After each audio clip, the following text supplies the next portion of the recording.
Masih di kantor ini Pak Rektor. Iya, saya baru datang lagi ini. Oh, baru sampai kampus lagi begitu Pak? Iya.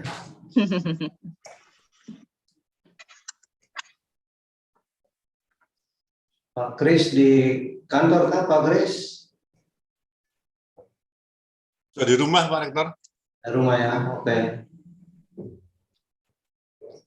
Pak Fritz? Ya.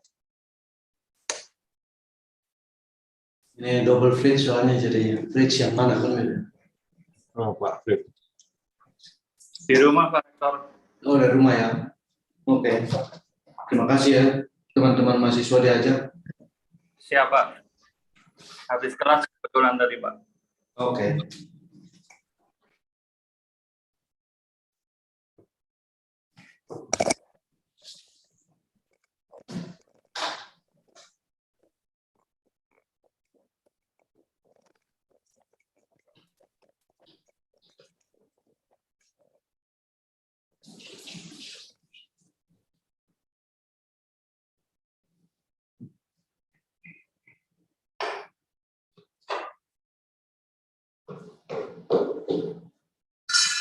Saya masuk tadi ada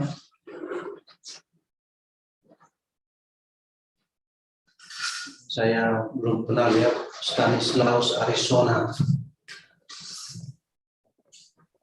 Boleh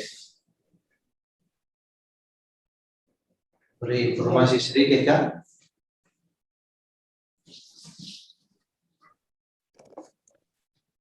Stanislaus itu mahasiswa akuntansi, Pak Rektor. I see, oke. Terima kasih ya sudah bergabung. Oke, Daniel is also in the room already.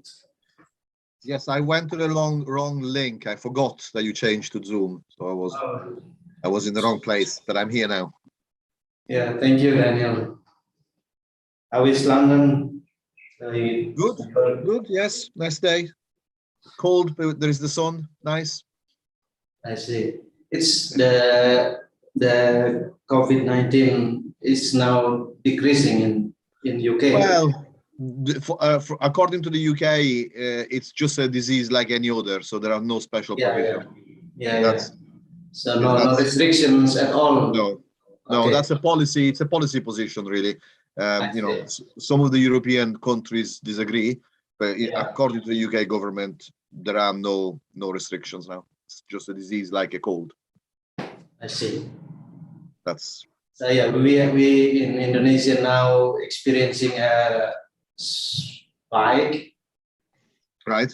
I don't know today, but it's been now around 37,000 new cases per day. Right. Well, the UK has more than that. The UK has still more than that. But I would imagine there's underreporting in Indonesia. Yeah. I think you've got there's underreporting everywhere, but I would imagine it's many more than 37,000. Yeah, that's true. Yeah. So silent spreading still cannot be identified already. Mm-hmm. How is then studies going on in UK? Face to face. Face to face, okay. Yes, face to face in most places. I think people might wear a mask, but that is not law. That is just policy of the university. You know, there is no law on having mask inside. That I think many people wear masks now, but that's a policy of the university. Studies are face to face. Yes. So when it was started, face to face. It was all of this year was face to face. It was face to face even with Omicron, because Omicron was over Christmas, really. So universities were closed. The big thing of Omicron was over Christmas. There was working from home over Christmas, but the university was closed, and it only lasted a month. And then within a month, we were back. You know, when we realized that mortality was a lot less, people were back at work. So it has been face to face all year, with some, like in autumn there was some regulations, But now there are no regulations. Last year it was online. Yeah. Yeah, last year it was online. I guess one of the problems is international travel. So there has been problems with international travel, in particular because Chinese students are a big factor in the UK in business schools. So there's been some disruption to do with international travel. But apart from that, everything is normal. Actually, there are more students than ever before because more people are taking education qualifications rather than looking for jobs. I see. Okay. Bu Artik, are you ready, Bu Artik? Yes, Pak Sam. Okay. Hi, Daniel. How are you? Hello. Pleased to meet you. Nice to meet you too. It is an Yes. honor to be part of our discussion today. So I'm going to be the moderator for today and also bring our webinar. Thank you. Thank you so much. My pleasure. Okay, Pak Rector, is there anything that I should pay attention before we start? No, I think Neil has the slides. If not, I have them and I can share them. Okay. I'll That's talk for about 40 minutes or so. And then we can have questions. No, nothing else really. Okay, thank you, Daniel. So, Pak Sam, before we begin, I would like to give you some time to open our webinar. So today's webinar, ladies and gentlemen, welcome to our webinar. Today we have Professor Daniel Muzio. So Daniel is Professor of Profession and Organization from the University of York, UK. He is also editor journal of Management Studies and Journal of Professional and Organization. I'm Artik Davianti. I'm going to be moderating our webinar today. Pak Sam, please state your opening speech before we start with the webinar. The time is yours, Pak Sam. Perhaps we start with a prayer, and may I ask Pak Yefta in Bahasa is okay, Pak Yefta? Okay. Let's we pray. Mari Bapak Ibu kita berdoa untuk membuka acara webinar kita pada sore hari ini. Pada sore hari ini kami datang kepadamu Tuhan, kami berterima kasih untuk kesempatan yang Tuhan berikan bagi kami sehingga kami dapat berkumpul melalui link Zoom pada sore hari ini. Kami akan berdiskusi berkaitan dengan professional misconduct. Kiranya Tuhan yang memimpin dan menolong kami agar dalam semua pembicaraan yang kami diskusikan pada sore hari ini bisa menambah wawasan dan juga pengetahuan kami, dan terlebih di dalam praktek kami bagi para praktisi khususnya untuk bisa menyikapi isu-isu ini dengan baik. Dan kami mau menyerahkan seluruh jalannya webinar pada sore hari ini dalam tangan-Mu yang kuasa, Tuhan Yesus Kristus. Amin. Thank you, Pak Yefta. Dear students, ladies and gentlemen, especially our guest this afternoon, Professor Daniel Muzio. Good afternoon, and I hope you all are well and safe. We are in a difficult time. It's been for 2 years for us all, including Daniel in the UK. And we are happy that this afternoon until this evening, we could have some time to gather and have a discussion. And I'm grateful that Professor Daniel Muzio has been so generous to us so that he is ready for sharing some of his research with his colleagues. Daniel, I met the first time in Jerusalem when we both attended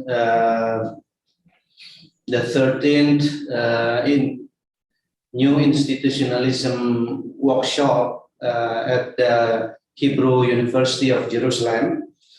And yeah, I have known him for some time through his works, publications around professions, professional projects, and also what we are going to speak this afternoon around professional service firms, and with the particular attention to wrongdoings or misconducts happening around profession and professional firms. So it's been a great pleasure, Daniel, to have you with us this afternoon. Daniel is an editor at Journal of Management Studies and also Journal of Professions and Organization. Both are high-ranked journals. So this is an opportunity for us all to be introduced to international publication outlets such as these two journals, and with a great editor such as Daniel with us, telling us about the content of this talk around professional firms and professional misconduct. Karena ini Profesor. But I hope that Daniel can also inform us around things going in international publication around the themes of profession and professional firms. Today, Daniel, here in this webinar, we are with some members of the Center for Institutional Analysis at Satya Christian University, and also we are joined by a number of colleagues from Department of Accounting at Faculty of Economics and Business at Satya, and some students. They are also happy to join us, so they can learn a lot from you. So we hope that this webinar can be a productive one, a fruitful, useful for everyone who are attending this webinar. So without further ado, I would like to hand over to Ibu Artik to moderate this webinar. Thank you very much. So enjoy the webinar. Okay, thank you, Pak Sam. Now, as we've learned, that Daniel has a lot of things to share with us, and later on we are going to have a discussion also. So we are going to talk about boundaries, gatekeeper, and professional misconduct.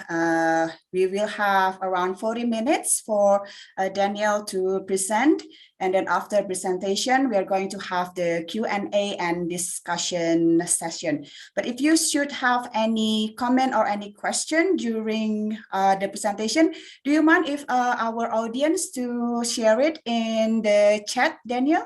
Yeah, okay? Good. Okay, Yes, all good then.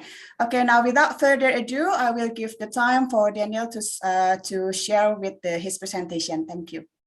Thank you. I see if I can I share the slides? Yeah, let me see. I share your slides, right? Yes, please. Okay. Okay, thank you. I'm really happy to be here. I've been to Indonesia before, and I hope to visit again. In the meantime, online is good enough for now. Today's talk is a conceptual paper, so there is no data, or there is data, but it's illustration from various contexts. And it's a very broad paper, and a paper that's dealing with a very important question. It's very broad in it. I will be touching on sociology of the professions, particularly the work of Andrew Abbott.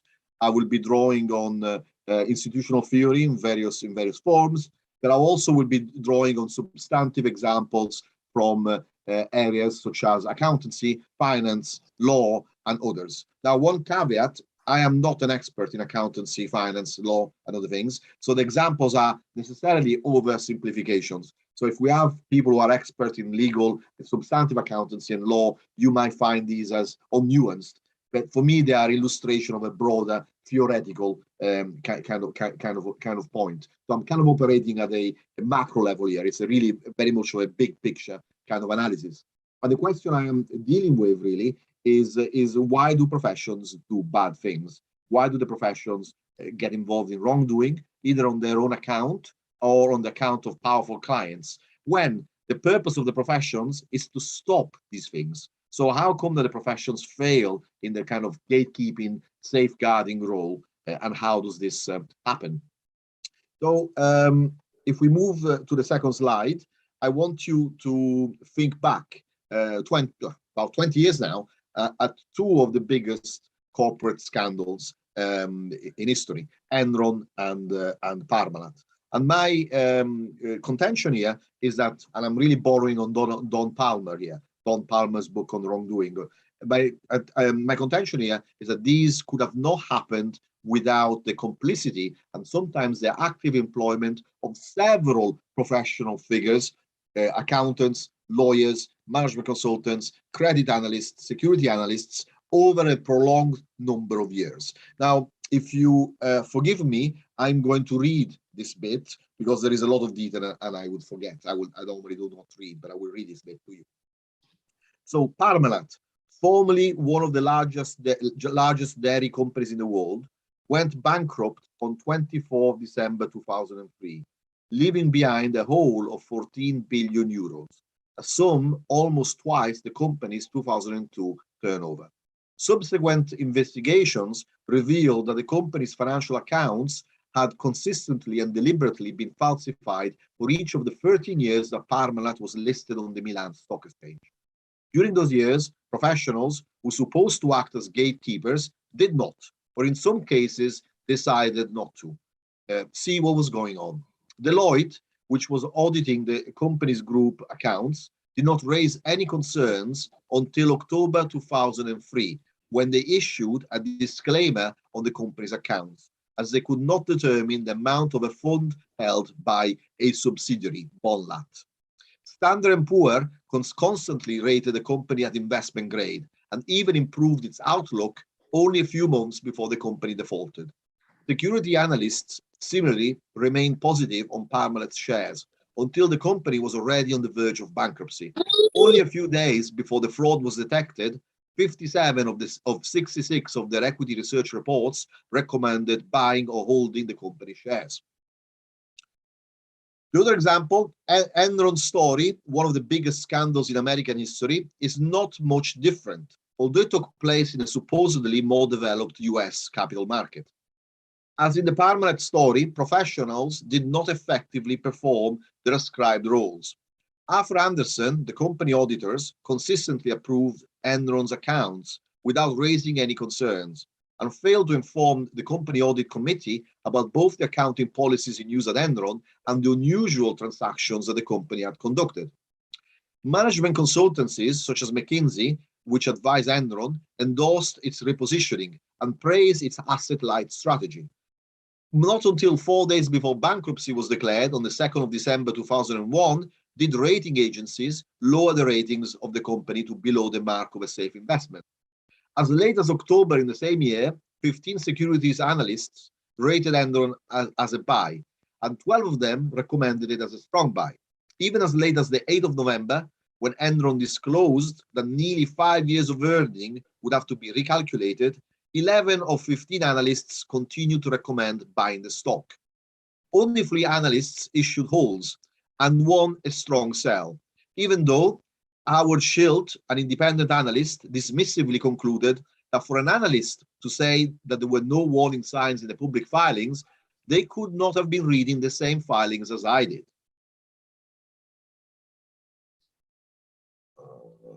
So, Neil, if we can move on. Next slide. So the point I wanted to make here is, as I said, that these enormous scandals, which have destroyed billions, tens of billions of value, led to mass unemployment, led to criminal proceedings, and also to the suicide of the I think it was the chairman of Enron, and as well to the disruption of pensions. So these really powerful negative events have only been made possible through the involvement of dozens of different professionals across a prolonged period of time. So empirically, these two things could have not happened without the complicity or the failure of professionals. Now, what's particularly interesting here is that professionals are involved in all of these activities, especially to make sure that these things do not happen. This is why companies have auditors. This is why companies have lawyers. This is why we have all forms of regulators and so on. Professions exist in order to prevent these problems from happening. And this is well understood in the sociology of professions, because people talk of the fiduciary duties of professions. People talk of the notion of social trusteeship, the idea that professionals are gatekeepers for fundamental skills and knowledge, which is used for the benefit of society. So this is the kind of social trustee argument. Professionals hold on trust for all of us core competencies. These range from knowing how to do an operation on a patient to know how to spot irregularities in financial accounts. So the professionals have these skills, but the beneficiary of these skills is not the professionals themselves, but society. Most another variation of this idea is the idea of gatekeepers from John Coffey, fantastic book on the gatekeepers. The idea is that professionals act as part of a quasi-regulatory system. They are there to preserve the correct functioning of key societal institutions. So in the case of lawyers, lawyers exist in order to maintain the efficient administration of justice. So the role of lawyers is to guarantee that justice operates effectively. The role of auditors is to guarantee the integrity of the capital markets. Audit reports, as you know, are paid by the client, but they are done for the benefit of the broader community. So that I know, investor community, I know that I can trade with that company in safety because the company is not going to go bankrupt. I know I can buy shares in a company safely because I know the company is not going to go bankrupt. And this is why also we have security and debt and credit analysts. They are there to protect the integrity of capital markets, the integrity of the commerce system. Other professions like accountants, audit, actuaries are involved in our pension system. You know, pensions are really fundamental, and they could not really operate without the contribution of these professionals. So this is a private quasi-regulatory system which guarantees effective working of society. For me, the best characterization is the one from David Cooper, again, a critical accountant, co-institutionalist, this idea of the regulative bargain. Professions are awarded with special privileges in society. They have monopolies, they have reserved titles, they have restrictive practices that no other occupation would be allowed. But professions can, because they have struck a bargain with the state. The state protects the professions from unfettered competition, but in exchange, the profession promises to guarantee the quality and the integrity of its services and to exercise its skills in a way which is publicly interested for the benefit of society, not for its own self-interest. So this is how we understand the position of professions sociologically, and there are people that would disagree, but this is one of the most, this is one of the strongest traditions. Events like Parmalat and Enron are not only important as problems, but they are theoretically significant. Because if the professions, Neil, if we could have the next slide, if the professions exist to safeguard us from risks such as Parmalat and Enron, then the obvious logical question is, where were the professionals? Where were the professionals when all of these things were happening? Why did the professionals become guilty of the, or perhaps not guilty, but embroiled, involved in the same forms of misconduct that they were supposed to prevent?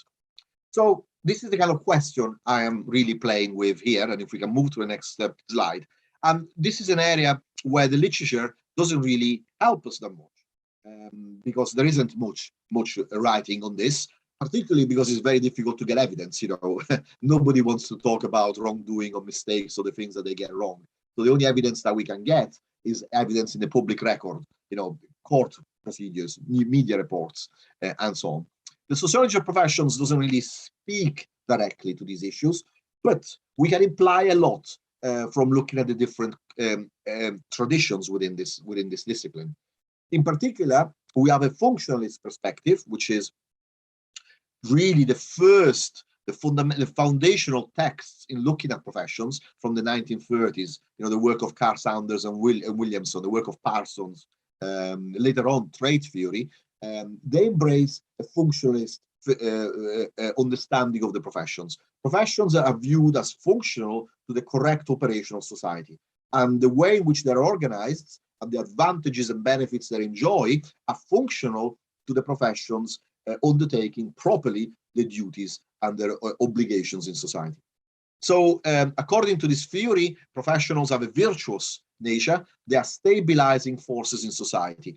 For Carl Sanders and Wilson, they even go as far to saying that they solve the anomy which characterizes modern capitalism. And they even say that the fall down, the collapse in Germany and Italy with Nazism, and in the Soviet Union with Stalinism, was in part could be attributed to the lack of strong professions which counterbalance these aggressive forces. So obviously this is very, very disputable. But the point is that professions are viewed as virtuous entities which play a positive social role. So in this case, when misconduct happens, it's often the fault of a rogue individuals who are not socialized in the profession's ethos. If we now look at the ethical decision-making literature, this is a bad apple thesis. So when things go wrong, it's down to a few rotten individuals, like in this case, Ley and Skilling at Enron. These were corrupt individuals who operated with other corrupt individuals in the professions who did not do the job against what are the expectations of the colleagues. They've let the colleagues down, and they've let society down. It's down to a few individuals. You punish the individuals, you get rid of the bad apples, and the system can work as it is. Now, we have a second tradition, which is perhaps in the sociology of the professions more dominant today, which is much more skeptical. It's a tradition which really is developed in the 1960s and 70s through people like Terry Johnson, people like Elliot Fritzon, people like Magali Sarfatti Larsson. These are some of the foundational texts that we use today. They borrowed on much older insights. The fact that professions are conspiracy against laity.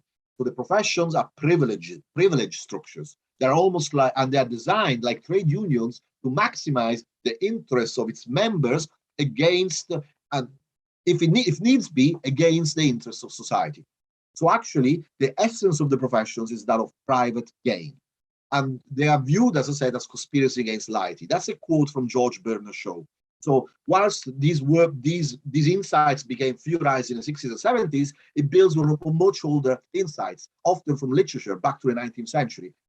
Charles Dickens also wrote about this, how the purpose of the law profession was to perpetuate its own self-interest. So it's based on these ideas that professions are actually in it for themselves.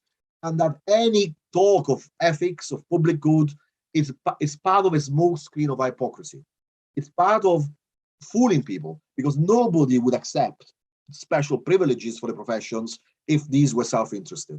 Accordingly, in order to protect monopolies, reserve titles, and above all, high levels of status and income for its members, the professions presents these as essential for the public good. So in this case, misconduct derives from the inherent focus on the membership interests, which sometimes clashes with the public good. So this is a bad barrel thesis. So the professions as institutions are designed in a way that makes them self-interested. And sometimes this leads to subjugating the public interest to the self-interest of the professions. And hence we have this misconduct, these scandals. So as you can see, a dichotomy. From one perspective, professions are inherently good. From the other perspective, professions are inherently bad. So if we can move on to the next slide, please.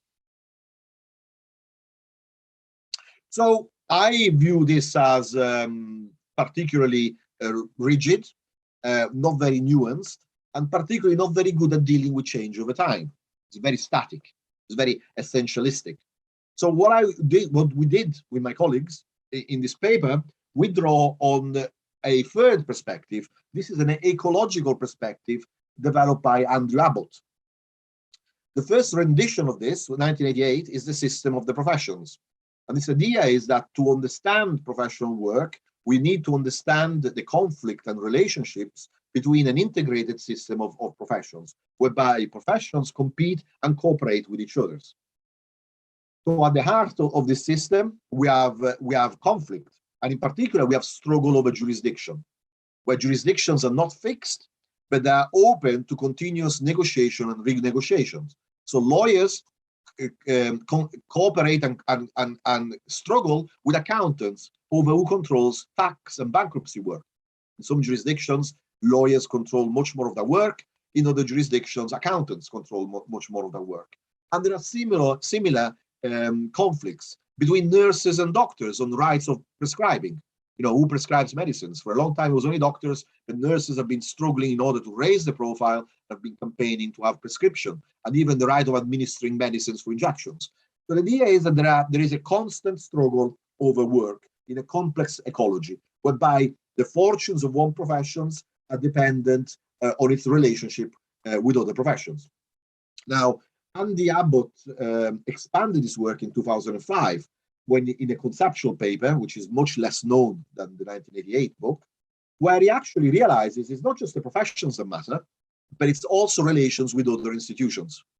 So the ecology, the system of the profession, is part of a broader ecological systems of institutions, including clients, such as large corporations, including the state, who regulates the professions, including the universities, which forms and creates the profession. So for doctors to obtain a monopoly over medical treatments, they need to create a relationship with the state, which also supports monopoly for very different reasons, such as public health reasons. Okay, so the fortune of the doctor's monopoly is not just based on a conflict with nurses who want to erode that monopoly, but also on creating a relationship with the state in support of the monopoly, and the relationship with universities in terms of producing people with the right competencies to work in that area. So what Abbott does, he now brings in a constellation, a fluid system of different institutional relations with the professions at the heart. Now, we contend that misconduct, wrongdoing, whether intentional or not, and this is an important thing, not all wrongdoing is intentional. Sometimes this is a mistake, sometimes, and we will talk more about this later, not all of it is intentional, but misconduct emerges at the boundaries within the system. And this is again from Abbott. The heartland of a jurisdiction, the core of a jurisdiction, is usually quite stable. It's safe. Nobody is questioning the right of doctors to do brain surgery. Nobody is questioning the hold that lawyers have on advocacy in the highest courts. But on the fringes, prescription rights for doctors, or the rights of drawing conveyancing, contracts to do with the sale of houses, for instance, on the periphery of those jurisdictions, we have much more conflict. And it's through conflict between the claims of different groups, this is where misconduct is more likely to occur. So the focus really is on the boundaries between different actors in this broad ecology, including other professions, but also the state, clients, regulators, universities, and so on. And in particular, there are three boundaries which we've identified. So this is us, this is not Abbott, this is our contribution. One is a jurisdictional boundary. A jurisdictional boundary keeps separate different occupational domains, lawyers from accountants. So it separates different professions and regulates what lawyers can do, what accountants can do, what credit analysts, and so on. A geopolitical boundary is between different states, Indonesia and Britain. There are differences between what a lawyer in Indonesia can do and what a lawyer in Britain can do. There are different ethical codes, there are different regulations.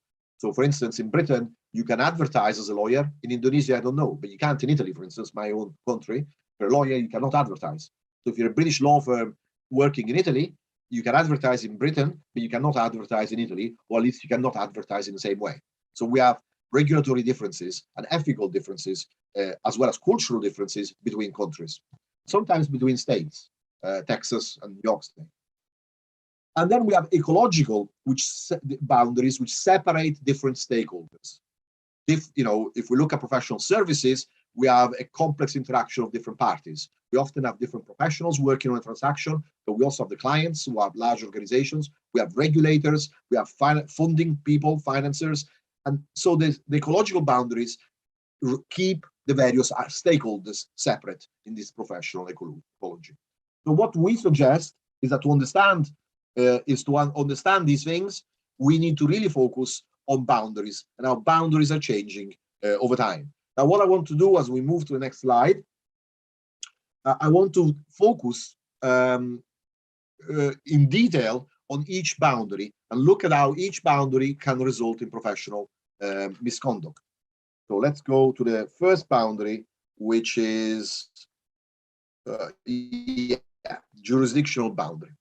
Now, one of the things that will come out of this talk is that often the problem is that boundaries are too weak. Often the problem is the opposite, that boundaries are too strong. So what is it about boundaries that's a problem? In one case, the problem is that boundaries are too weak. They're too weak and they fail to separate things or actors who should be kept separate. And therefore they lead to conflict of interest. There are many examples.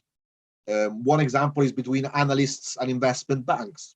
We increasingly credit and equity analysts increasingly operate in large investment banks like Goldman Sachs and so on.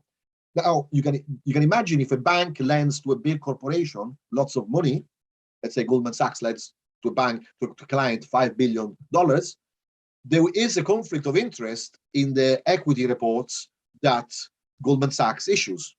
Of course, in theory, there are Chinese walls and everything. But as you can see, if those things are not kept entirely separate, there is a conflict of interest. Because what the equity analyst working for Goldman Sachs says in terms of the value or outlook of shares will have a direct impact on the shareholding that Goldman Sachs holds in the company, bonds that Goldman Sachs holds in the company, and so on and so forth. Yes? So that boundary is of fundamental importance, keeping those functions separate. And we have many cases where this hasn't happened. But the most egregious area, an area of failure here, is a boundary between auditing and consulting. So I know there's lots of accountants here, so you will know these things very, very well. But auditors, which is in many ways traditionally the bread and butter of large accountancy firms, offer a service which is really designed to benefit the public good, the investment community. So the client pays for auditing because it's a legal requirement. But the beneficiary of auditing are the people relying on the auditor reports to make decisions. So clients, by and large, resent auditing because it's intrusive. You have to have these accountants working for your files, spending weeks at your head office and your various operations, and plus you have to pay for it. It doesn't really add value to your operation. It's a regulatory service. So the clients dislike, by and large, paying for auditing. Also, auditing is not very profitable because it can be automated. It can be, you can use junior professionals. And today, in particular, you can have lots of AI. So auditing is usually, auditing margins are usually under great pressure. So what did the large accountancy firms did in the 2000s, late 90s and 2000s? They had an intuition. The client doesn't like to pay for auditing, but the clients love consultancy. Back in the 90s, if you remember, clients were addicted to consultancy spending. Why? Because they thought the consultancy added value, supported their own projects, it perhaps helped to deliver value to shareholders. Consultancy was very favorably perceived. So what happened in this context is that auditors discounted auditing services as a way of getting into the company, because what auditing does, it gives you access to the control rooms. You want to know how a company works, follow the money. By auditing a company, you got a privileged window into the company and you were in a position to make consultancy recommendations. We have audited your accounts, but we've also discovered that your allocation of capital is inefficient. You are spending too much capital on this subsidiary, not on this. We have found out that this division is overstaffed. perhaps we can help you to reduce headcount. The possibilities are endless. So what was happening on the back of the auditing, the firm was trying to sell consultancy advice. Even in many cases, auditing partners, the bonus of auditing partners was calculated not on the quality of the audit, but on the referral of consultancy income. So audit became a loss leader for the sale of consultancy services. Now, we can understand what the problem is here. If you're doing that, you don't want to piss off the client. So you're not going to turn every stone.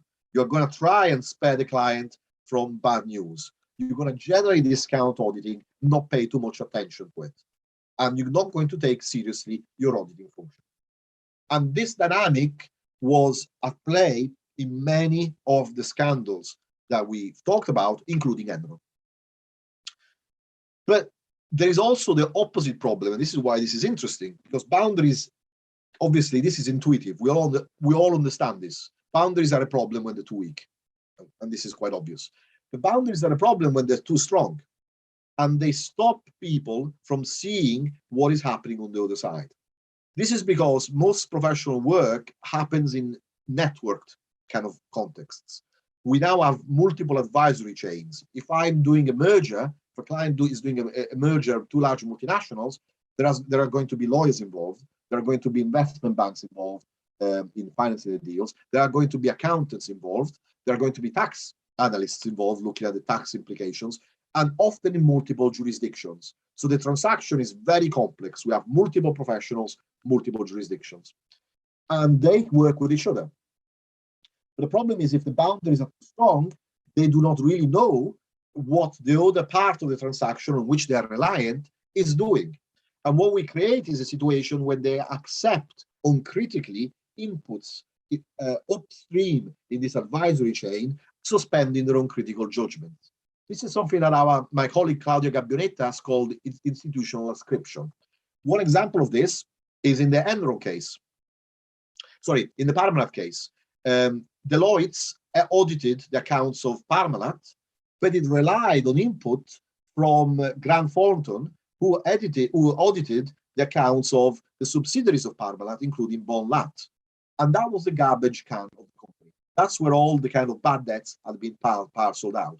What Deloitte did, it uncritically accepted Grant Thornton's reports that everything was fair and proper. And therefore, Deloitte's Deloitte's report on the whole group, on which then the credit and analysts based their own opinions, were flawed, because it hadn't critically questioned inputs elsewhere in the advisory chain. So this is one example. But the other example, obviously, is what credit and security analysts did. And we did interviews in this sector. And how come that even when we had financial problems emerging, they continue to provide buy and strong buy recommendations? And the answer was because they trusted that if the accountants, if the big four had said that everything was fair and proper, then everything was fair and proper. So again, an unconditional, unquestioning reliance on the input of others in this advisory chain. But in turn, the accountants relied on lawyers often. So one of the problems at Enron was the use of special purpose off-balance sheet structures to hide various financial transactions. And here, Arthur Anderson, who went bankrupt over Enron, had trusted the opinion provided by top law firm Vinson and Elkins, who had guaranteed that those legal structures were fair and proper when they were not from an accounting point of view. They may have been from a legal point of view, they may have been in the sense that we're not illegal, but they may have also been financially improper from an accounting point of view. So what we have in this situation is an unconditional reliance on the input of others, because you cannot or you do not want to see what is going on the other side of the boundary. So here, boundaries are too strong rather than too weak. Can we move on to the next one, please, Neil? Now, for a different set of boundaries, we have geopolitical boundaries. These all operate in a quite different way, because they create a sense of uncertainty over the application of rules. This is a situation known as double deontology. Which rules apply? those of the host country where the firm is from, or those of the home country where the firm operates. So these are particularly likely in multinational global firms, of which most professional firms are today. So to give you a vignette, I have, I don't know, an Italian lawyer working for the Brussels office of a British firm, working for a German client with a Japanese counterpart using New York state law. So in that situation, which regulations and which ethical codes apply? As you can see, the possibility for mistakes, for ambiguity, for uncertainty are really great. And this leads to the possibility of missteps, of somebody making a genuine mistake often, just out of ambiguity. So what happens here is that the boundaries cast shadows and create liminal spaces where we don't really know, where it's not really as easy to understand what standards apply and what don't. To give you another example, offshoring has been enormous in legal services. Lots of law firms have been transferring back office work in India, for instance. And in that case, which standards apply? Are they the standards of the home country, London, for a law firm, the standards of the client, let's say German client, or the standard of where the work is done, India? So again, you have great ambiguity on what standards and regulations apply to the work in question. And this is particularly important when there are legal fundamental differences in terms of national regulation. So for instance, the United States forced Swiss banks with American offices to disclose the details of US account holders in Switzerland in order to avoid money laundering. But that went against Swiss privacy laws. So now you have a double bind that by satisfying requirements in your host country, the States, you are breaching legal requirements in your own home country, or vice versa. So we can see then how geopolitical boundaries put pressures on firms and cast shadows on firms, which make it quite difficult to understand what standards apply. Now, this is, as I said, unintentional in many cases, and it leads often to genuine confusion and mistakes. But there are also much more intentional manipulations of borders and boundaries, which feed into professional misconduct. In particular, we have many cases in which professional services firms manipulate or exploit the difference between jurisdictions for the benefit of the clients. Tax elusion is the biggest one. You know, figures vary, but we're talking about $300 billion loss of revenues every year to tax elusion. None of this would have not been possible without a constellation of professional services firms allowing this. We know that large accountancy firms have developed countless tax reduction systems and services for clients, which exploit the differences in national regulations and requirements for the clients in order to minimize the tax bills. We know this simply by looking at the work of my colleague Brooke Harrington, by looking at tax havens, and you will notice our most leading professional services firms have a presence in tax havens, and this is really as a way of coordinating these systems. So by and large, in order to reduce tax, to facilitate tax elusion, also to reduce liabilities. For instance, the Australian firm Clayton Oates helped the James Hardie Corporation to relocate from Australia to the Netherlands in order to escape liabilities from Australian consumers in connection to its products. We also have other forms of regulatory arbitrage. This is very interesting because this really fits at the heart of the financial crisis. But one of the problems with the financial crisis was connected to Lehman Brothers' use of a repo 105 instrument in order to shift part of its liabilities. And this product had not been allowed in New York. So what Lehman Brothers did, it instructed its law firm Linklaters to find a favorable opinion from a different jurisdiction, in this case, London. So armed with a favorable opinion from London, from the London office, Lehman Brothers was able to implement this structure throughout its own global operations. So the idea is that if I don't like the rules, I don't like the advice in one jurisdiction, I look for an opinion elsewhere until I find a favorable opinion that allows me to do what I want. So I'm bypassing national regulatory systems in order to find a favorable outcome for my client. If we can move on, Neil, please.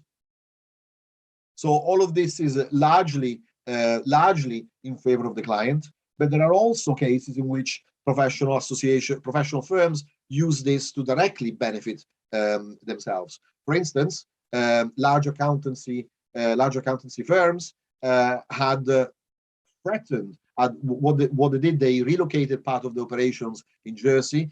They used Jersey, a system of law firms, to reform the Jersey laws in order to allow what is known as limited liability partnerships, which allow you to limit the liability of partners to their own corporate assets, rather than exposing themselves to their own personal assets, which is a fundamental change in the law of partnerships. They lobbied Jersey for the introduction of that framework, that governance framework, and then went back to the UK government and they said, well, if you don't do the same, we are going to shift our headquarters into Jersey.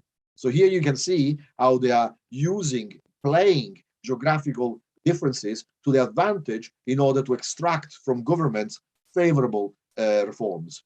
Another example is the one which critical accountants talk about, with how large accountancy firms lobby transnational regulators such as the WTO, the EU, in order to undermine local regulations. We have several case studies of this, where big four accountancy firms get, through international pressure, get local governments such as Greece to water down and to change restrictions in terms of residency requirements, qualifications, who can do certain types of work, in order to facilitate the smooth functioning of their own global operations. Again, the critical accountancy literature is very, very explicit on this. You might want to look at the paper by Arnold, 2005, in Accounting Organization Society, and it really looks at this kind of dynamic. Accountancy firms using international organizations to disrupt and change local restrictions in various countries. And all of this, actually, what's important here, all of these watered down standards. Every time that these changes happen, they are never in favor of more regulation. They're always in favor of watering down, displacing regulation, limiting regulations, allowing more commercialization of services, less oversight, and so on and so forth. And as such, they all tend to feed into a higher risk of misconduct, malpractice, and so on. Neil, if we move on. So the final one, ecological boundaries, looks at the relationship between professions and different stakeholders. And the idea here is that professionals do not exist simply to maximize their own interest. I hope this is clear. The whole point is that professions should not be in it for themselves. That's how we understand them from a regulatory point of view. But professions should not even maximize the interests of the clients. Professions are not hired guns in the hand of the client. Professions are fiduciary obligations towards society as a whole. And where it gets tricky is that often the interests of the client can conflict with this. The interests of the client can actually undermine the fiduciary obligation that lawyers, accountants, and everybody else, all professionals, have versus society as a whole. So in order to protect this, we have a series of boundaries which serve to regulate the relationship between professionals and other stakeholders. The most important one is the client one. And this is important because a lot of change has happened. Historically, we used to think that the professional could take advantage of the client because the professional was more powerful, more resourceful, more knowledgeable than the client.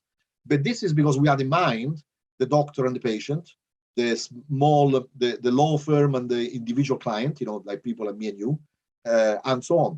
But in reality, when we're talking of these big corporate scandals, the client is not a poor old lady or man that don't understand the rights and do not understand the services. It's a multinational with a bigger than the professionals often, which employs sophisticated buying procedures staffed by former professionals. So the fear here is actually that it's the client who is going to take over the professional and undermine the independence and the fiduciary duty of the professions to its own advantage. This is a notion known as client capture, whereby the professionals, in order not to disappoint the client, especially in situations where you depend on that client, the professionals dilute their standards and potentially act against the public interest. This is what happened at Enron. Enron was such a powerful client for Arthur Andersen and for all the credit analysts, that credit analysts and accountants were absolutely scared by the prospect of doing anything that questioned Enron. So here we have a case of client capture, amongst many other things. So we have a case whereby, in order not to antagonize the client and not to sacrifice those revenues, professionals diluted and abandoned their own fiduciary duties. They became too close to the client. Another area where ecological boundaries matter is in terms of their employer. Professionals are largely employed today. So this, again, well, 30, 40 years ago, this wasn't really a problem, but today most professionals work in global firms, which are very powerful. And the idea here is that over time, employers have been trying to use sophisticated HRM techniques like selection, training, retribution, compensation, in order to change the allegiances and of individual professionals away from the standards of the profession towards corporate objectives.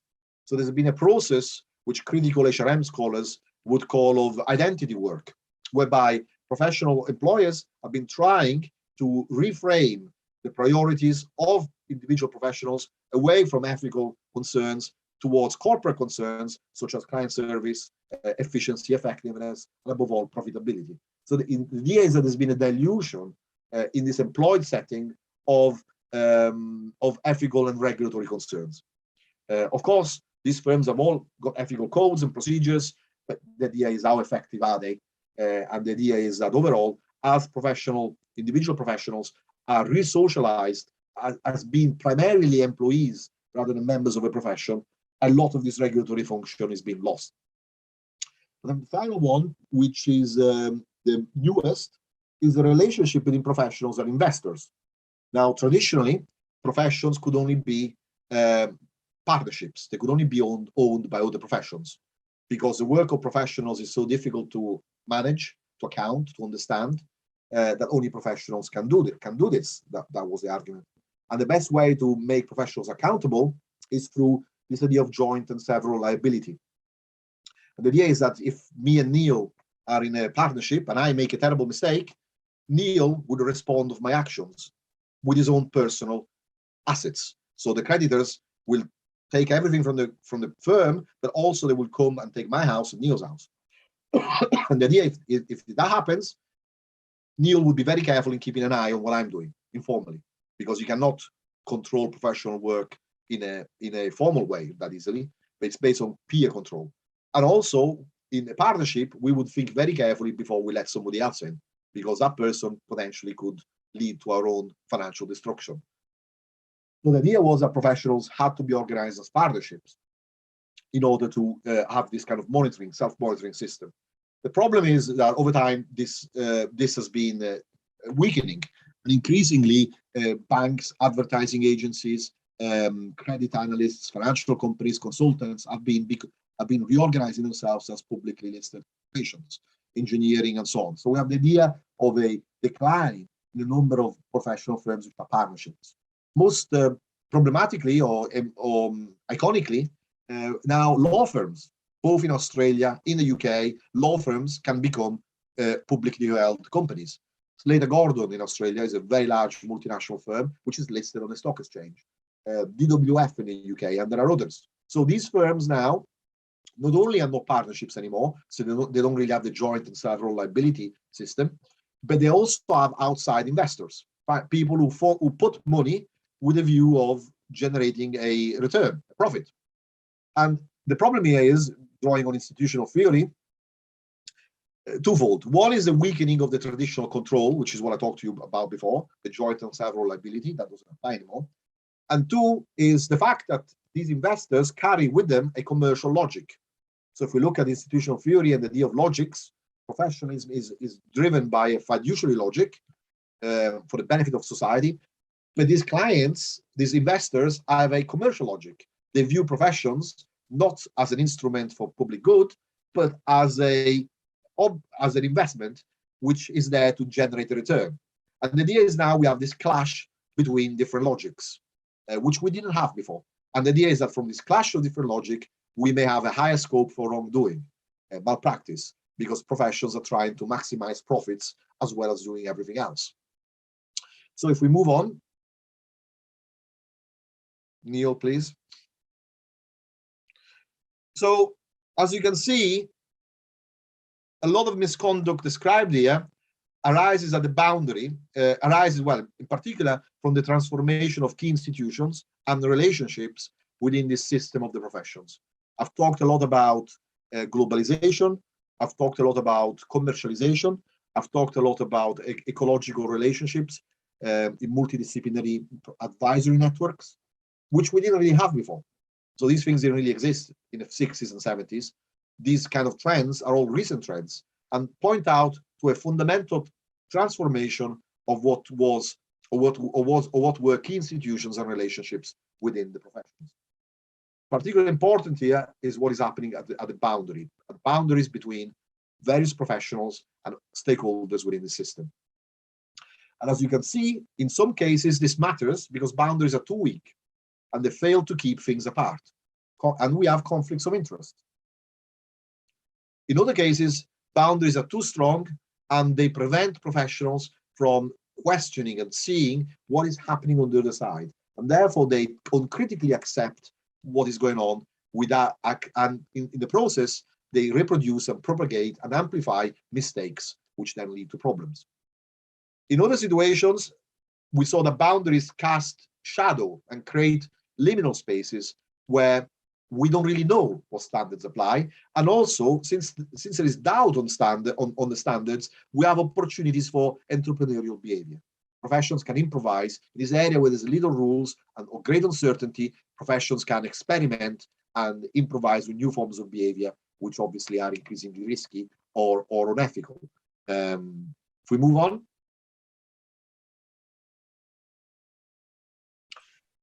So this is really what comes out of here. We can see how boundaries are important in these different ways, too weak, too strong, or by critical certainty. And these are just some general questions that I hope to answer moving on. But you know, is professional misconduct different from corporate misconduct? You know, to what extent can these ideas also apply to corporations, to normal firms? Or is there something distinctively about the professions which requires new theory?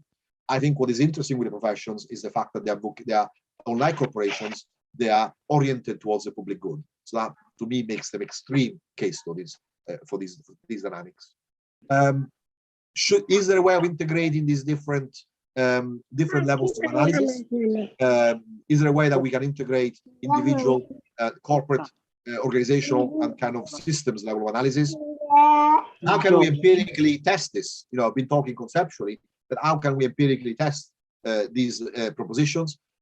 What can we do about it? What can we do about it at the regulation point of view? You know, most regulation is in silo. It's national. It's focused on one single occupation. So you regulate lawyers in the UK, you regulate accountants in Germany. Perhaps there needs to be a holistic system whereby you don't regulate individual CLI, but you regulate a whole transaction across countries involving the inputs of multiple professionals. Perhaps there needs to be a more holistic, joined-up forms of regulation. Ultimately, I want to say that all of this, we talked about bad apples, we talked about bad barrels, and I'm not saying that those are not important, they're very important, but all of this amounts, in my view, to a third hypothesis, and which we call the bad seller hypothesis. So what matters is not just the apples, the rotten apples in your barrel, the fact that the barrel is rotten, but also where the barrels are positioned in a cellar.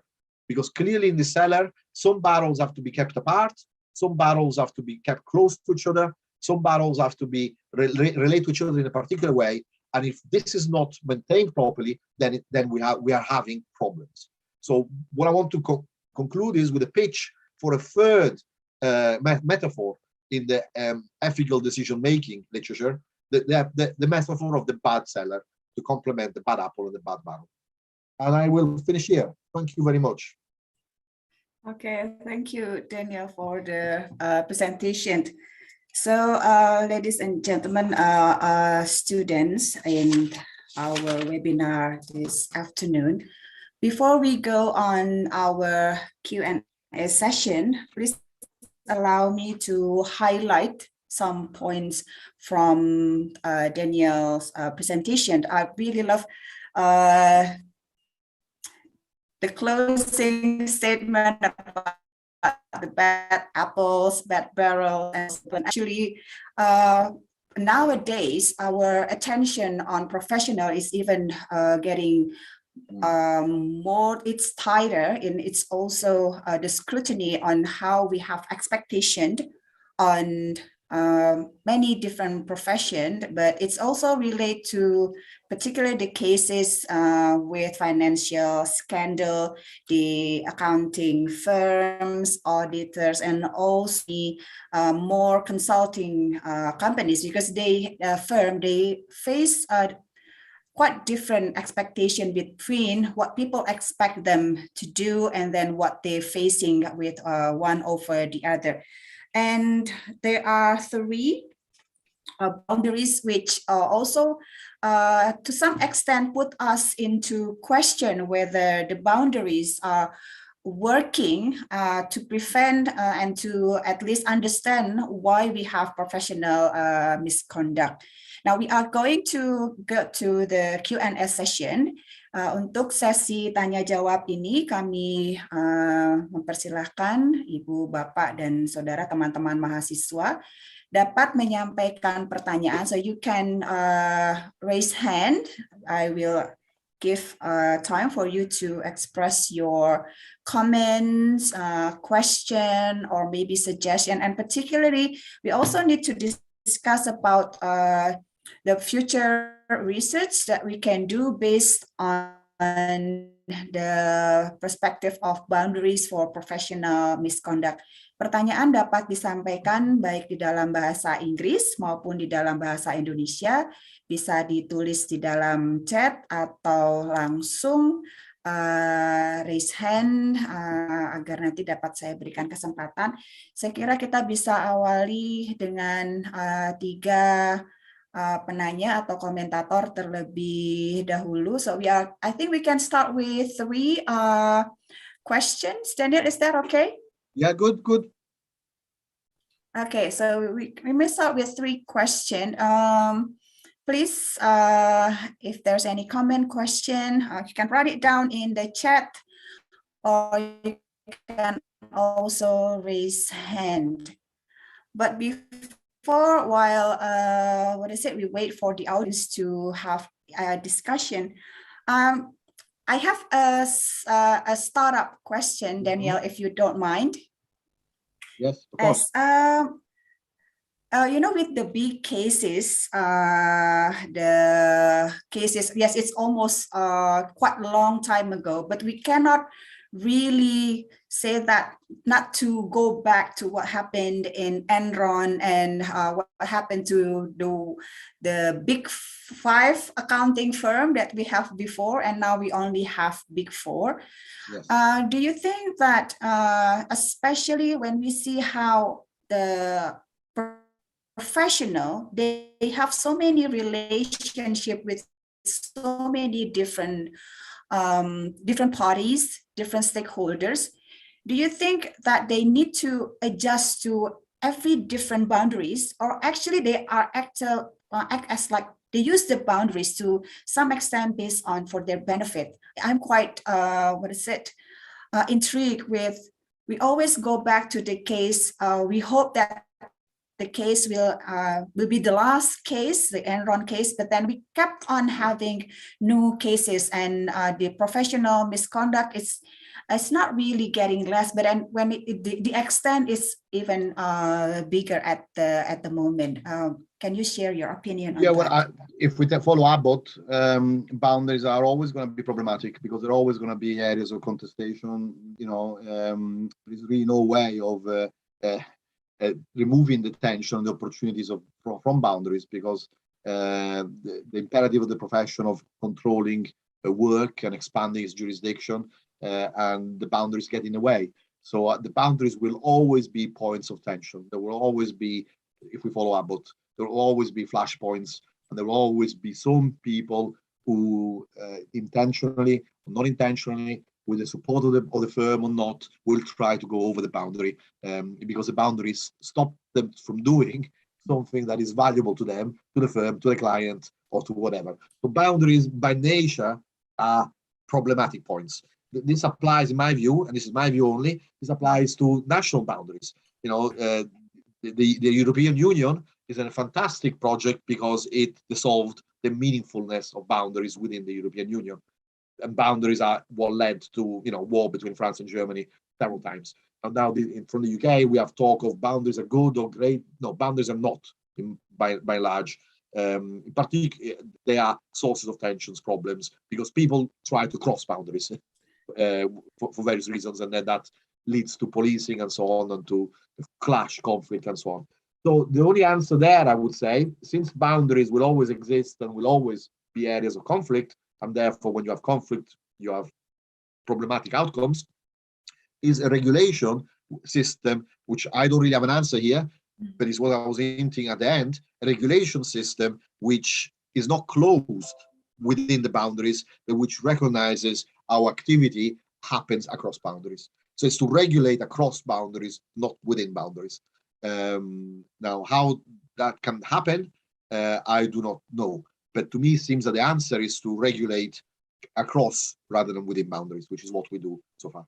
So I agree with that, because my thought is that when we have boundaries, some people just cross the boundaries, and when we have regulation, it's like our regulation are bound to be broken. There's always be someone what is trying to test both about the boundaries and the regulation. Okay, audience, kalau ada pertanyaan, silakan disampaikan melalui chat. Please don't be shy to ask question, even if it's the question that might seem simple. Jadi pertanyaan apa saja, komentar apa saja kami persilahkan.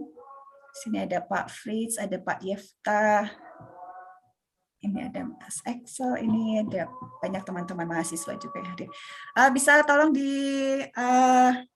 nyalakan kamera, please put your camera on so Daniel can also see us. It's not only see Pak Neil and myself. Okay, can you please turn on your camera so we can have more close discussion. Don't be shy. I think we are all looking good. What time is it in the UK, Daniel? It's 11:15. Oh, it's almost lunchtime then. Yeah. It's 6 p.m. right here in Salatiga. All right. Yeah. Well. Yeah, it's the end of the day. It's getting darker. Yeah. Daniel, may I follow up a question from your previous thought to regulate across boundaries? How would you see the problem of institutional stickiness across the boundaries? We know that it's every institutional context has its own mechanisms, and sometimes that's up to robust, or sometimes we could say to stick to allow things that coming from other institutional context to be adopted and applied into the system. So doesn't that, it's a difficult task then to... Yeah, it is, but I would say that it kind of depends what kind of things you're regulating. Now, if you're regulating criminal law, yes, it's very much captured by national institutions, beliefs, cultures, understanding. If you're looking at laws to do with bond emissions or something that technical, where the ordinary citizen doesn't care, the media doesn't care as much, politicians don't really care as much, then it's a lot easier. You notice this, my work on law firms. Areas which dealt with local clients like criminal litigation, even corporate, you're dealing with local corporations, highly problematic. But that is where you're dealing with international finance and banks, much more standardized in English, using the same protocols and so on. So I think it really, and obviously we're talking here of these big scandals, some of these areas, if you look at Lehman Brothers, for instance, as I said, I'm not an expert on regulation, but you could tighten those rules, making it difficult for somebody to use, and you could standardize advice on the viability of particular financial instruments, and you could have global standards. I guess we have global standards when it comes to accountants. We got GAAP rules, and we have global oversight organizations. So I think some areas which are more technical, which are further away from the interests of the nation state, I think this can be done much more easily. And I think obviously the idea is to have global soft standards. So I'm talking of soft kind of protocol standards to which companies subscribe. So I think that would be one way. Okay. Thank you. Okay, any questions from the audience? But before we continue, because this is the webinar is between Pusat Studi Organisasi dengan Departemen Akuntansi. So we are going to take documentation for our webinar. I would like to ask all the audience to turn their camera on. We are going to take photos of our webinar.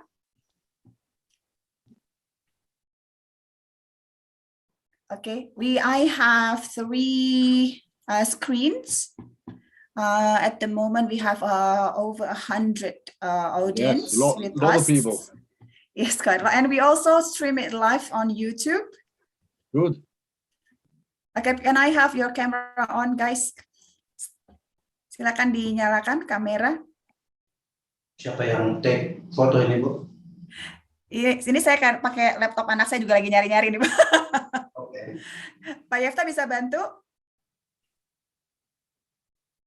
Bisa minta tolong Fritz aja. Oh, oke, silakan Mas Fritz, nanti tolong take picture ya, buat apa screenshot untuk kita. Yeah. Okay, please turn your camera on, dear students, and also all the audience. This is a very rare opportunity to have Daniel share about our topic today, professional misconduct. It has been increasingly become attention. It's not only in the professions such as in accounting, accountants, auditors, lawyers, but also us as in education, we also have issues with our professionalism. Okay, I think we have the first screen. Di screen pertama bisa minta tolong Mas Fritz.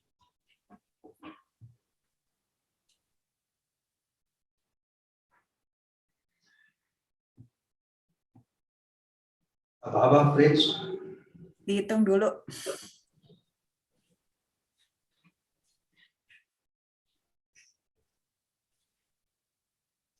Fritz mute, jadi kita dengar. Oke, dihitung aja. Saya yang hitung ya.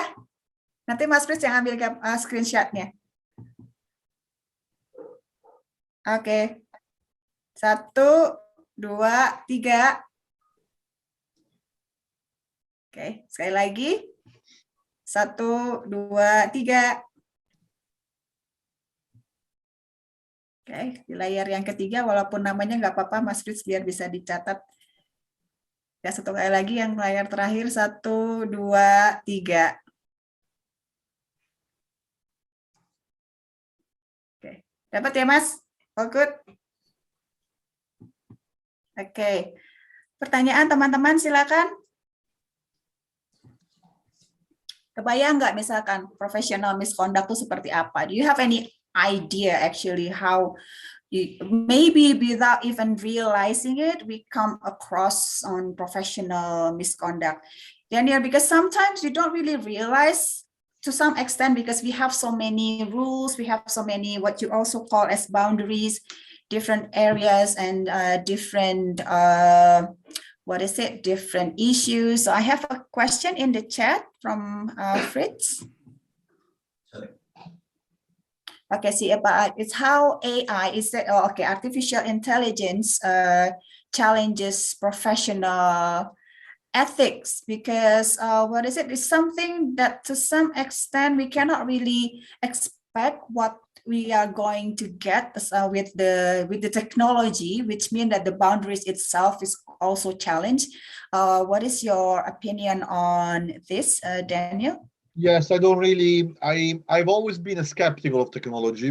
I've always viewed it in a different way. You see, if we go back to the sociological debates, people have been arguing that the professions will face the same destiny as manual workers did in the 19th century. So one of the core debates in the sociology profession is this, this idea that as technology evolves, more and more tasks the professions do will become visible and will become controllable by others and can be automated and done by technology. This has been advanced several times in the 70s, in the 80s, in the 90s, and every time it's proven wrong. And every time the people have been saying, yeah, but the technology wasn't ready yet. Now we have another batch of people claiming this, saying that this time the technology is ready. But after 5 times, I'm a little bit skeptical. And I view the professionals as able to control the technology and not to be replaced and displaced, unlike what happened to craft workers of the 19th century. So in a way, I've never been that interested in technology, partly because I've come from it from this point of view. People say it's going to be the end of the professions, and then it's not quite. And I don't want it to be the end of the professions, because this is my topic and what I'm going to write if it's the end of the profession. So I know there is the work of Richard Susskind, and the book is called The End of the Professions. And then there's a new one called The Future of the Professions, where they look at, in particular, machine learning, AI, and so on. So with this preface, I have not focused too much on it, because I've always seen the professions being able to control their technology and not being displaced by the technology. Having said that, there is a really interesting debate at a lesser level, at a micro level, on how professional work is changing. How are professionals involving AI in what they do every day? What tasks are becoming automated, what tasks are not being automated. We know that professionals are now recruiting much less junior colleagues, because they don't need armies of trainees to do the work. They used to have armies of trainees doing photocopying, fact-changing, contract reading for mistakes. Now that's automated. So I know there are fundamental changes in this area, but I have not really looked at them. And I'm sure this also affects regulation, because once the products are automated, who regulates the product? It becomes regulating the product and the algorithm rather than regulating the behavior of the professionals. And that would probably involve different forms of regulators. I very much doubt that current regulators have the ability to regulate the technological products. But in short, I have not really looked at it. This isn't something that I don't really fully understand. Yes, I think I also share the same opinion with you, Daniel, about the technology, because they also believe that no matter how advanced technology, it's highly unlikely to replace human intelligence in a way. I have one other thing, Yes. because during our discussion, what do you think about culture? Because with multinational company, they work in different areas in Europe, and then also how about if we bring the same professional misconduct idea, but in the Eastern area, do we face the same issues? What do you think? Well, I don't really understand the East, but I would say two things. Yes, there are fundamental differences in understandings of what it is to be a professional and what you do as a professional, what your role is. So if you look at lawyers, the understanding of lawyers in Italy is much more of a general business advisor. So you expect from your lawyer, at least traditionally, advice on strategy as well, strategic issues. Your lawyer often sat on the board of directors. In the UK, US, that is, well, UK in particular, that's not the case. Lawyer is a technical advisor on the law. And obviously there are conflict of interest issues, because if I am a lawyer, I am a business advisor and I sit on your board of directors, and you are a retail company, I can't advise another retail company in my practice because I'm sitting on your board of advisors. So, but these differences come from very strong cultural understandings of what it is to be a lawyer, what it is to be an accountant, what it is to be a professional, and what you can do in those roles. So I think these are still very prevalent, and I would imagine that in Asia there would be substantial differences from the West. I don't really know specifically, but I know that, for instance, a country like Japan has a lot less lawyers than any European country. You read, Bengoshi, you read there are less lawyers in Japan. I don't know if this is right, than in Paris. There are less lawyers in Japan than there are in Paris. And because the legal work is done elsewhere, either by figures who are not lawyers, or because corporations, litigation does not happen as often in Japan. More relations are within companies, large organizational conglomerates, and there are other figures who do legal work. So there are certainly fundamental differences. One thing I would say, though, is that in developing countries, obviously this is not Japan, but in developing countries, in countries that may present institutional voids, where there's less strong cultural and institutional systems, then even if cultural difference is big, that gives to multinationals the ability to change local rules much more effectively. So on face value, Indonesia might be a tougher, more distant environment for an English law firm than Italy is. Italy, the European Union, really near, and so on. But actually, Italy has understandings and traditions about lawyers going back thousands of years to the Roman law, and then this has been institutionalized into a rival system of expectations, rules, codes, which are very difficult to shift. But once you go into a country where perhaps there isn't such a strong, and I don't know whether Indonesia is this, but when you go into countries which have lesser cultural traditions of professions or less understandings of technical roles, then even if the country is really far away culturally, it's a lot easier for the multinational to change the local environment to its own purposes. And indeed, I think the book by Carruthers, Bankrupt, which is about the role of lawyers in reframing bankruptcy rules, I think is to serve Western interests, I think is set in Indonesia. So 2009, Carruthers and Halliday, it's called Bankrupt, and it's a story about professions, change institutions. I think it's Indonesia. I don't remember if it's Indonesia or Malaysia. But so the idea is that, in a way, cultural difference in Asia really depends where in Asia. In some areas, if it's an area of, and there are, of course, neo-colonial relations at play, whereby the West is more powerful. So a situation where there are institutional voids, actually, the international firm has much more latitude in changing the environment in a way that supports its own operation than it does somewhere like in France, which is only 30 kilometers from the UK, which comes with its very strong set of pre-existing institutions. So I would say that about Asia. It kind of really depends, and I would really think that this idea of institutional voids can be quite interesting. I see. Well, it's getting even more challenging in a way, because to some extent we don't really have boundaries when we do business, but then professionally we have to see that actually there are boundaries that we can really use actually as the ground on to preventing ethical misconduct. Now, in terms of research, in your opinion, because we keep on discussing about which approach that is actually more suitable if we are about to do research about professional misconduct, for example, in accounting firm. as because we have junior auditors, we have senior auditors, and we also have the partners.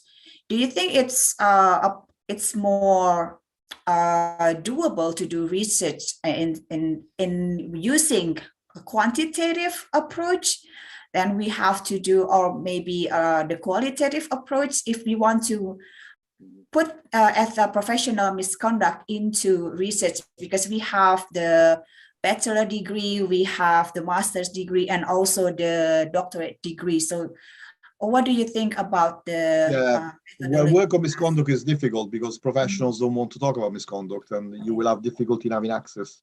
So once it's done qualitatively via simulations, vignettes.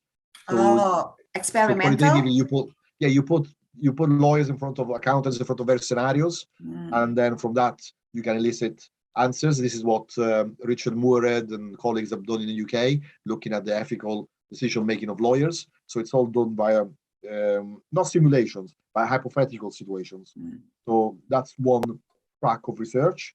Another one, which is more quantitative, is dealing with records. So looking at secondary data like fines or censures, or and I think there's people like Thomas Rule and other colleagues. They've been looking at this in the financial sector. They've been looking at tracking at investigations, for instance, or cases where the regulator has investigated particular professionals, and you got a record of that. So that's you can build a quantitative kind of longitudinal data set, and that's again quantitative. Another qualitative stream is looking at court documentations. So you can look. So Enron, Parmalat, obviously they've been in the litigation, and litigation is public. So you can analyze court documentation, media reports. One of the papers I referred to, Gambionetta et al., 2013, in a chapter, that's a paper published in Accounting Organization Society, and that uses court documentation to do with the Parmalat scandal. So you got work using qualitative data in the public realm. So I would say court proceedings, I would say quantitative studies of investigations or any form of sanction, because that's again in the public, and you will find that in the UK or US. I would say otherwise vignettes, scenario building, using these kind of techniques. Or in some cases, there has been situations where people have been lucky enough to work with a regulator, and the regulator has allowed them access to wrongdoing reporting. But it is notoriously difficult. Then again, research does exist in this area. So I think there is there's a handbook by Don Palmer et al., in which my paper was published. I think it's called Organizational Wrongdoing, Palmer et al., 2016, Cambridge University Press. I think that will give you an overview of methods as well, and what different people have done. But the three things I said are generally quite fruitful kind of avenues. Okay, thank you, Daniel, for the comments. But Sam, is there any additional comments? Yeah, I have a few or a couple of questions. Daniel, has there been any quantitative analysis or track across the history of profession, maybe in some professions? Is it increasing, or what can we see the trend of the misconduct? Yes, it's very difficult for the reasons that I've said, and historical data accurately, won't really go back more than even regulator data. You will struggle to get anything before the turn of the millennium, and even then it's often not in comparable data. So and even so in some jurisdictions, and also the more fundamental question is, if there's a perception that's increasing, what's increasing? Is it the actual wrongdoing, or is it how it's been reported in the media? And those are two entirely different things. I think you could study the media reporting, yes, as a proxy. You could study how often the media reports professional wrongdoing by doing a media search, and that would probably be the easiest thing. But of course, are you actually reporting the actual wrongdoing, or the ones which is known and been investigated, or even the one that's been talked in the media for whatever reasons? It's very difficult to study that way due to lack of reliable and comparable statistics. You could look, as I said, at media reporting, but that would be something else. Still useful, but that's the first thing I would look at. Yeah, It's definitely more on the agenda now. There is more sensitivity for it, and it keeps coming up all the time. Panama Papers, the recent one, I don't remember what it is, but there's been a lot of attention to it. That does not mean, it's like what we say in Italy, the mafia is the most powerful when it's not been written about. So the fact that we write more about it now does not mean that it didn't exist before, and it was even more powerful because the media was scared to write about it. So the two are not the same things, but yeah. Yeah, and because you're at the University of York and we are here at Satiwacana, so what do you count? How do you count the role of education then? If there are a lot of loopholes that professionals could take advantage from to do, and we could then say that professional misconduct something like natural. So how can we combat this through education to make people inherently good? Is it just like a dream or something like that? Well, yes, I think just teaching my first two slides, just putting people in front of Enron and Parmalat, which were enormous events, which cost billions and harmed millions of people, and by linking this to the professions and reminding the professions of the fiduciary duty that they have, the fact that they're not in it because it's a high-paying career, they're not in it to serve the client, but they're in it because they're guaranteeing a fundamental societal service. And I think this has been forgotten. And I think the place where this can be reasserted is within universities and within professional schools, accountancy school, law school, and so on. I think I have spoken a bit about education when I spoke about employers. I think there has been a weakening of the fiduciary identity of individual professionals. I think there has been a recasting these as commercial identities, profit-driven, client service, all these kind of things. And I think people have forgotten the fact that they are part of a broader societal mission. And I think this is something that has to be reestablished in the universities, in the professional schools, and perhaps in the firms themselves. One of the bad things that has happened is that increasingly the professional school, the law school in Britain is conducted in the future employer. So whilst people before spent more time at law school with colleagues from other firms, often even small firms, now they are increasingly inducted by the future employers where they receive in-house training. And by doing that, they are losing the connection to the broader profession. And they're developing a stronger connection to the future employer. So they are, first and foremost, lawyers, employees, partners of, I don't know, Rupidara and Muzio, and secondly, members of the Law Society. And I think if we can move it, I'm talking about that, I could say the same about accountants, by the way. I think if we can flip that around and make it so that the primary identity is that of a lawyer or accountant, then an employee in a particular firm, I think that would also help. Wow. So a rediscovery of the fiduciary duty of the professions at the individual level. Yeah. Thank you, Dan. Okay, thank you, Pak Sam. Pak Yefta, any comments? I have one question for Daniel.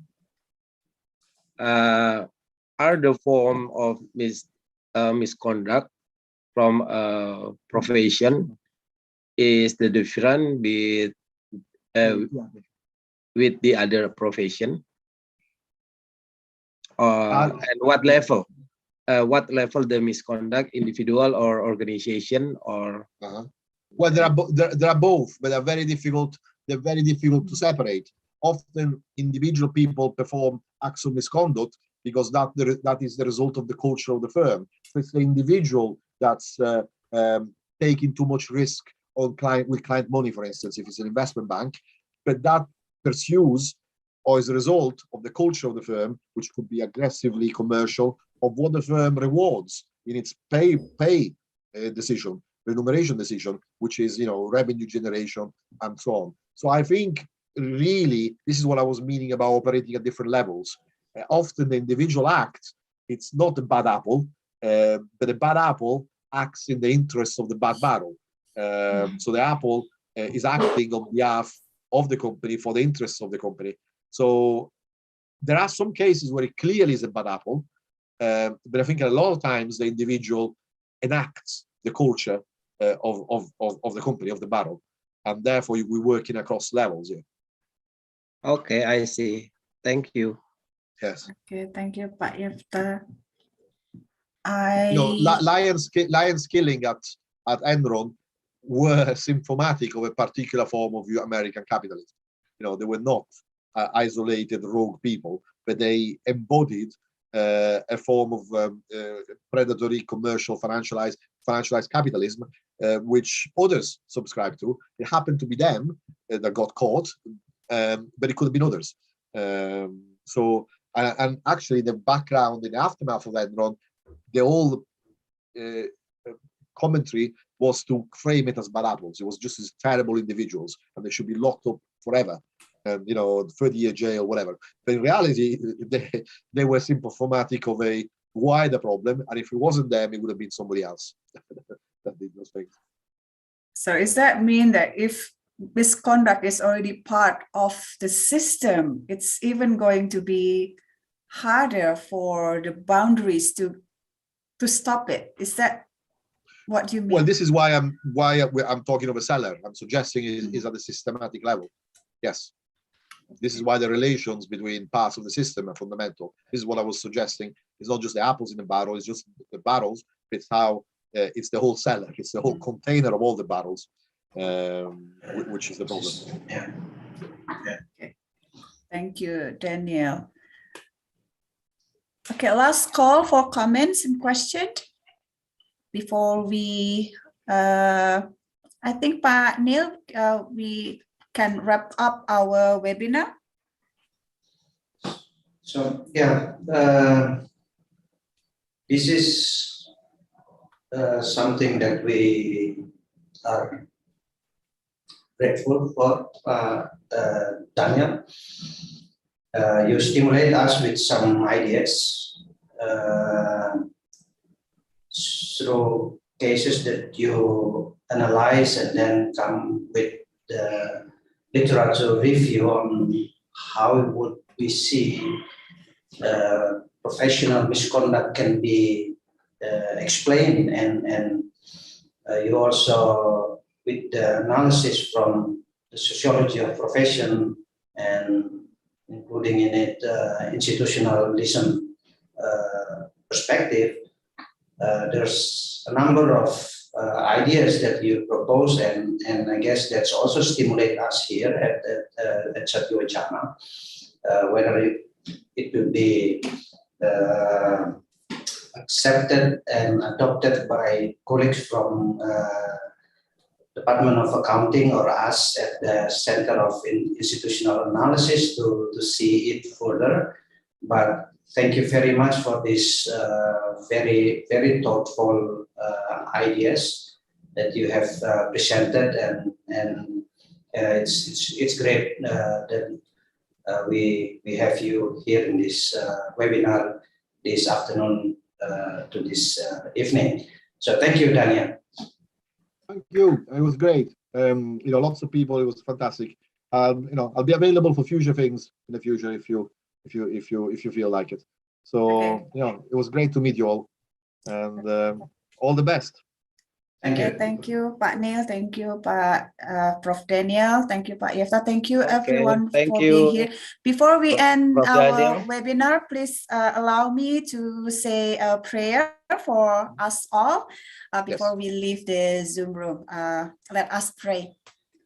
Dear Father in heaven, thank you so much for the time that you have given us. Thank you so much for the blessing, and especially thank you for having Daniel with us, sharing his thought and discuss with us about professional misconduct. We hope that all that we have discussed this morning in the UK would be fruitful for the future and also for our institution. In the name of Jesus, we pray. Amen. Okay, thank you, Amen. Daniel. Thank you. Pak Thank you, Neil. Thank you, Pak Daniel. Yesa. Thank you, everyone.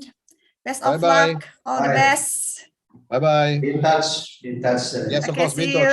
Yes, Bye-bye. keep in touch. Thank you. Thank you so much. Thank you, Bye-bye. everyone.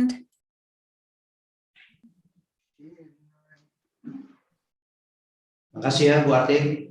Ya, terima kasih Pak Neil. Saya live dulu ya. Terima kasih. Yo, makasih.